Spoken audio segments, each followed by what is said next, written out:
Welcome back to my channel. My name is Dr. Anwar Youssef Dunbar, and this is Big Discussions 76, Science and Technology. First of all, please like this video, please share it, and please subscribe to my channel. If you want to donate something to the channel, that information is below in the description box. And also, please consider joining the Big Words LLC newsletter. In addition to being a YouTube content creator, I'm also a writer with two blogs and a book project on the way. So, with that, let's jump into today's science offering. This offering is going to take us back into outer space. And as I described in the previous video, I recently joined AAAS, the American Association for the Advancement of Science. And there are reasons that I joined that particular society. But in a nutshell, right now, I'll say that I've become interested in the areas of, well, I've already done some science writing on my blogging platform, my first blogging platform, and I have this YouTube channel here. But I've become interested in science writing and science communication. So I thought that it would be wise and pertinent to join that society so I can network with other like-minded individuals. So depending upon the package that you purchase from them, you get access to an online version of Science Magazine. And since I joined recently, I've been getting electronic um, editions of that magazine, I believe weekly. So this was the first weekend where I sat down, clicked on the link, and actually surfed through. And there were a couple of articles that resonated with me, and I thought that would be worth covering here for my audience. And I just thought that they would be worth covering in general. And this particular article uh, takes us back into outer space. So I'm going to enable my screen share. Oh, one other thing. Yeah, you might notice. So I learned that you can use StreamYard to make pre-records in addition to creating live streams. And this is particularly useful when you want to present a paper or present a link um, via the screen share option.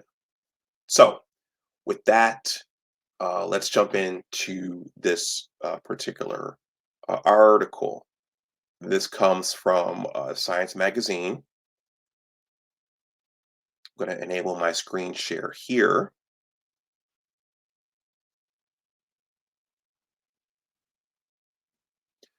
And this is the cover that I presented this cover in the previous video. That's a picture of the Golgi apparatus within animal cells that's involved in the packaging and trafficking of proteins. But this article here is space related. This one is entitled, this is dated October 7th, and it is entitled NASA Asteroid Test Strikes a Blow for Planetary Defense. Observatory study. Observers. Observers study debris from DART's crash into a space rock and wait to see how much the asteroid has deflected. So this, if you all remember the movies Deep Impact and Armageddon, this is kind of getting us into that space where we're looking at asteroids and meteorites flying towards the Earth, and then I believe sending vehicles and explosives out into space to blow up those asteroids and those meteorites.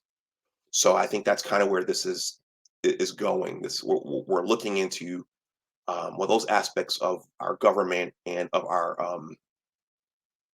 aerospace industry.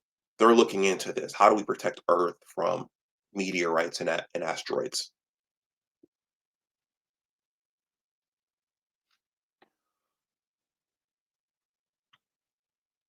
So a camera on NASA's double asteroid redirection test. So that's what DART stands for. Uh, NASA's double asteroid redirection test. So a camera on NASA's double asteroid redirection test spacecraft captured its rubble-strewn target, Dimorphos, moments before impact. So I think this is showing. I think this is the spacecraft approaching this meteorite before it actually hits the meteorite.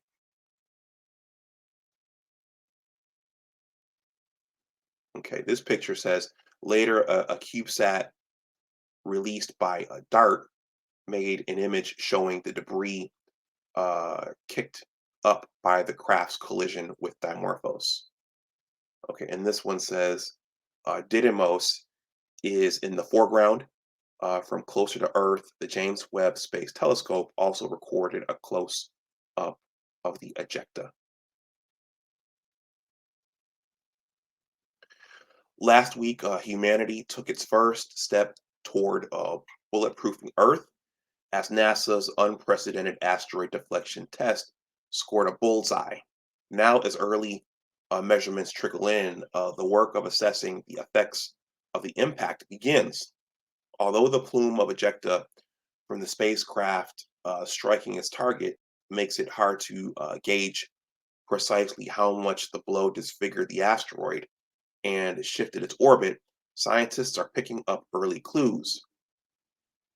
As NASA's double asteroid redirection test, DART parentheses DART probe closed in on its target, researchers at the Johns Hopkins University Applied Physics Laboratory (APL) were glued to large screens while DART sped by a 780-meter asteroid named Didymos and homed in on Dimorphos, its 160-meter wide moon. They greeted each new image with heartier applause. Then, after one last close up of the moon's rubble strewn surface, the screen flashed bright red as the craft lost signal at the moment of impact. Scientists' tear stained cheeks lit up with reflected light, and the crowd erupted. A bouquet of fireworks sprouted from behind the building, marking the first successful test of a strategy for planetary defense, which could one day help scientists deflect an asteroid on a collision course with our planet. The DART spacecraft, roughly the size and mass of a cow, was launched in November 2021 toward the asteroid system. 10 months later, only 1 hour out from impact, DART spied its its final resting place, Dimorphos, and locked onto that target. Team members had prepared a series of last-second emergency maneuvers in case the spacecraft's autonomous navigation malfunctioned. But in the end, they didn't have to touch a thing. As planned, DART crashed within 20 meters from the center of its target at 6 kilometers per second. We are so excited to be done, says Elena Adams, a DART mission systems engineer. I can finally sleep. Others, however, were just starting their work, making sense of the data gathered in the probe's last moments and hours following the impact. From previous radar observations, astronomers thought Didymos might be shaped like a spinning top, but the probe's cameras showed it is more squished like a hamburger. Meanwhile, the smaller moon appeared surprisingly egg-shaped.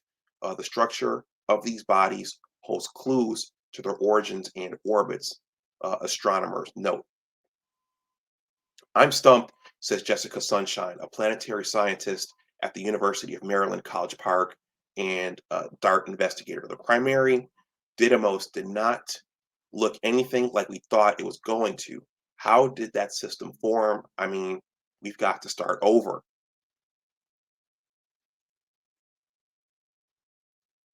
Multiple teams had trained their ground-based telescopes and orbiting observatories on the anticipated fireworks. Halfway across the globe from APL and late into their night, for example, two astronomers huddled in a lounge of the South African Astronomical Observatory. When DART's transmission cut out, Amanda Sisyphus and Nicholas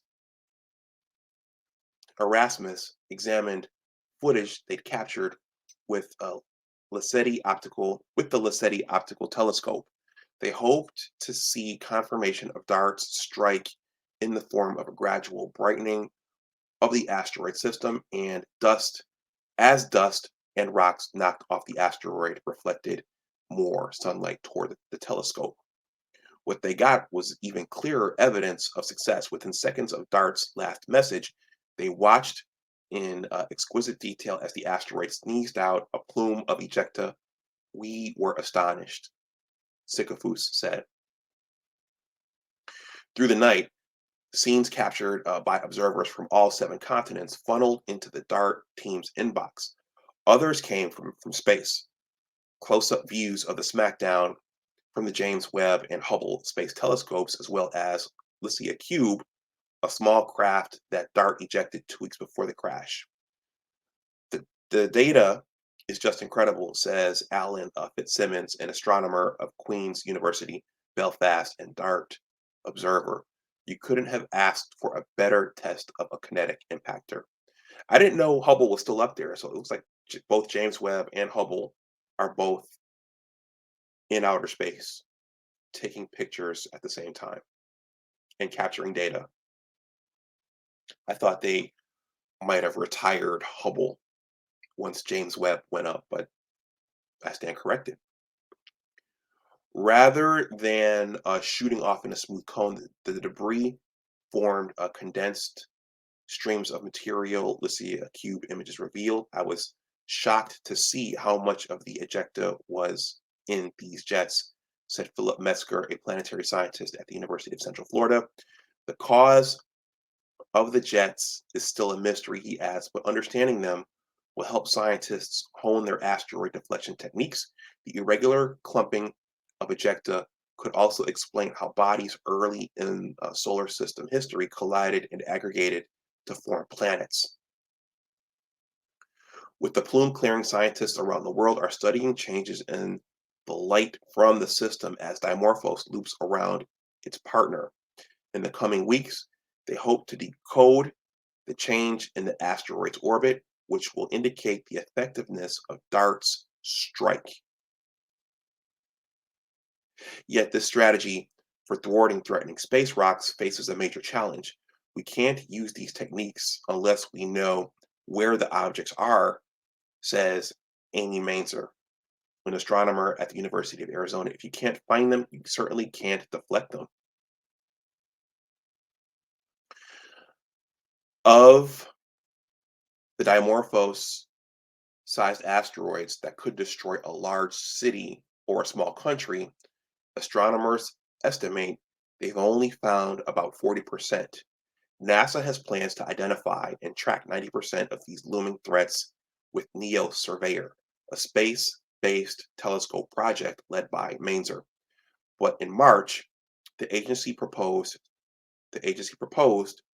to slash more than $130 million from the mission's planned budget of $170 million, delaying its completion until at least 2028. NEO Surveyor's fate now lies in the hands of Congress, which is hashing out the 2023 spending bill for NASA. Some hope of DART's bullseye will help fuel the effort to identify lingering planetary threats. We're no longer defenseless, Fitzsimmons contends. DART has basically shown us that we are not like the dinosaurs.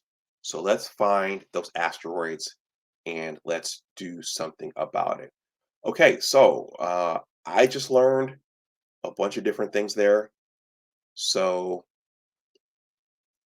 we're doing things besides taking pictures and images of other solar systems and exoplanets and taking data from other solar systems and exoplanets. There are actually efforts underway to protect our planet Earth from impactors.